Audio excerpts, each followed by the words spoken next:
প্রিয় ইউটিউব ভাই ও বোনেরা, এই চ্যানেলটিতে আপনাকে স্বাগতম। আমরা আজকে জানব সবার অতি পরিচিত বট গাছ সম্বন্ধে। বটকে আদি গাছ বলা হয়ে থাকে। তাছাড়া এই বৃক্ষকে আমরা আমাদের নিঃশ্বাস বললেও ভুল হবে না। গ্রাম অঞ্চলে আগে হিন্দু ধর্মে বট এবং পাকর দুই গাছের সমন্বিতভাবে বিবাহ দেওয়ার রীতি ছিল। এ গাছের বৈজ্ঞানিক নাম ফিউকাস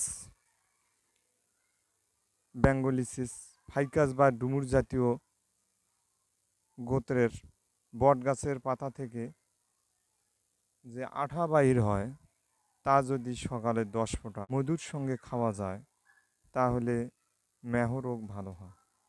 তাছাড়া যাদের মাথার চুল বড় করতে চান, তারা এই বৃক্ষের যে ঝুলুনিটা দেখা যায়, সেই 4-5টা ঝুলুনি ভালোভাবে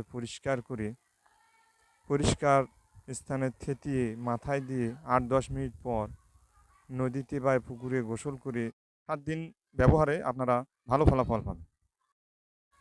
তাছাড়া অনেক দম্পতি আছেন যারা 8-10 বছর হয়ে গেল বিবাহের, এখনও কোনো সন্তান লাভ করতে পারেননি।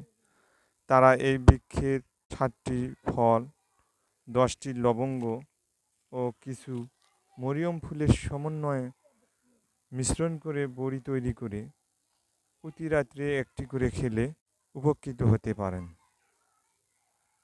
তাছাড়া বট গাছের প্রাকৃতিক সবচেয়ে আরও গুণাগুণ বিদ্যমান। এ গাছের ফল অনেক পাখালি খেয়ে জীবন ধারণ করে। তাই আসুন আমরা বট গাছ লাগাতে উৎসাহী হই। পরিবেশ রক্ষা এবং ভারসাম্য রক্ষায় বট গাছকে প্রাধান্য দিই। ধন্যবাদ।